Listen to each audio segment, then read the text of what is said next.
हमारी कहानियाँ देखने वाले 80% लोग ऐसे हैं जो हमारी वीडियोस एंजॉय तो करते हैं, लेकिन उन्होंने हमारा चैनल अभी तक सब्सक्राइब नहीं किया है। अगर आप उन 80% लोगों में से हैं, तो बस आपको एक छोटा सा काम करना है। इस वीडियो के नीचे आपको एक सब्सक्राइब बटन दिख रहा होगा, बस उस सब्सक्राइब बटन को दबाना है।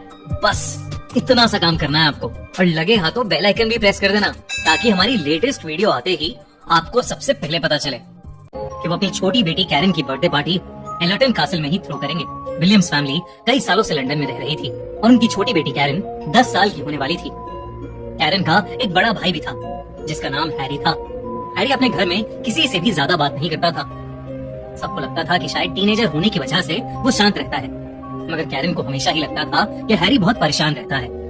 हैरी ने अपने पेरेंट्स को एलर्टन कासल आने से कई बार मना किया था, मगर उन्होंने उसकी बात नहीं सुनी और कासल को 5 दिन के लिए बुक कर लिया। 5वें दिन कैरन की बर्थडे पार्टी थी। विलियम्स फैमिली जैसे ही एलर्टन कासल पहुंचे, हैरी के हाव भाव और ज्यादा बदल गए। ये बात कैरन ने नोटिस कर ली और उसने अपने भाई से पूछने की कोशिश की कि आखिर बात क्या थी, मगर वो कुछ नहीं बोला। उन्हें वहाँ पहुँचते पहुँचते रात हो गई थी और इसी वजह से विलियम्स फैमिली खाना खा के सोने चली गई।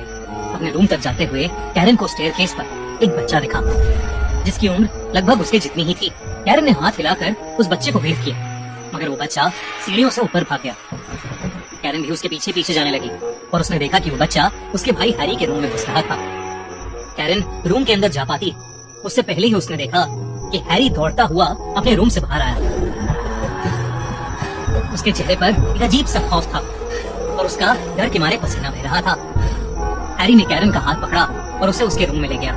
कैरन को अपने भाई के हाव भाव बिल्कुल समझ नहीं आ रहे थे, तो उसने हैरी से उस बच्चे के बारे में पूछा। हैरी ये सुनकर चौंक गया और उसने कैरन को उस बच्चे से दूर रहने को कहा। इसके बाद वो दोनों अपने अपने रूम में सो गए।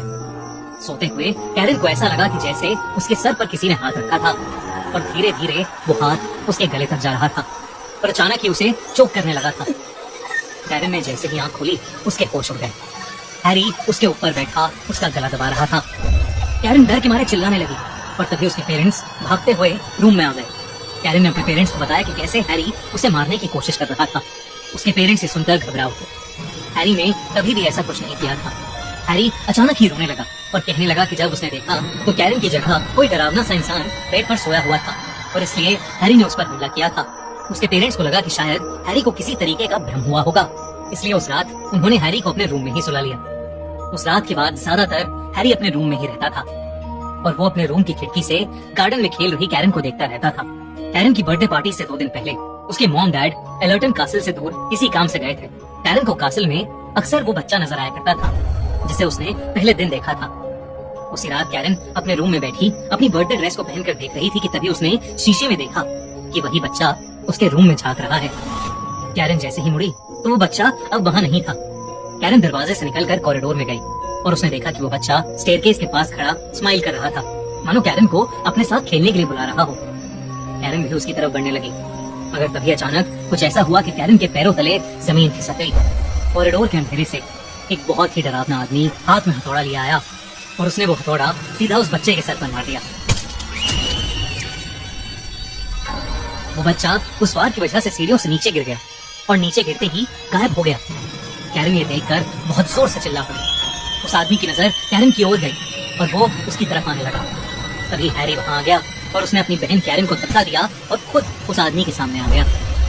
वो आदमी हैरी के आर पार हो गया और ऐसा होते ही वो आदमी भी वहां से गायब हो गया।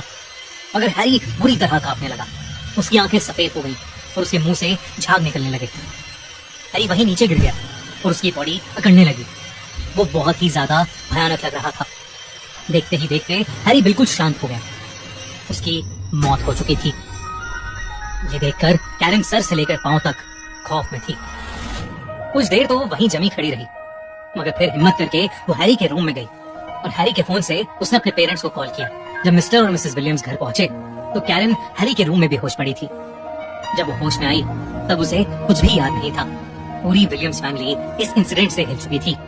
उन्होंने जब हैरी का सामान छाना तो उन्हें उसकी एक डायरी मिली जिसमें उसने लिखा था कि उसे मरे हुए लोग नजर आते थे। हैरी ने बचपन में भी ये सब अपनी मॉम को बताने की कोशिश की थी, पर उन्होंने कभी उसका विश्वास नहीं किया और हैरी का मजाक समझकर उसे इग्नोर कर दिया। हैरी को अपना एक गिफ्ट एक कर्ज की तरह लगने लगा था। और वो कैरन की सेफ्टी के लिए बहुत परेशान रहता था। एलर्टन कैसल में आते ही हैरी को वहां रह रही आत्माएं दिखने लगी थी और वो ये जानकर और परेशान हो गया था कि कैरन को भी उस बच्चे की आत्मा नजर आने लगी थी। उस बच्चे के अलावा वहाँ एक और इविल आत्मा भी थी जो कैरन को हार्म करना चाहती थी और उसी आत्मा से कैरन को बचाते बचाते हैरी ने अपनी जान दे दी। आसपास पूछने पर पता चला कि हैरी सच कह रहा था। इस कैसल की कहानियों पर माने तो वहाँ 3 आत्माएं रहती थी। कभी किसी को एक औरत का भूत दिखता था जिसे लोग कैसल की मालकिन कहते थे, तो कभी एक छोटे बच्चे का, और साथ ही वहाँ एक बहुत ही इविल स्पिरिट का भूत भी था। वो लोग कहते हैं कि वो इविल स्पिरिट एक कारपेंटर की है जो उस कैसल में काम करता था। उस कारपेंटर की कैसल के मालिक से लड़ाई हो गई थी और इसलिए उस कैसल के मालिक ने बड़ी बेरहमी से उसे मार डाला था। उस दिन के बाद से पूरी विलियम्स फैमिली कभी कैरन का बर्थडे दोबारा नहीं मना पाई, क्योंकि उसका जन्मदिन अब उन्हें एक बेहद खौफनाक हादसे की याद दिलाता था।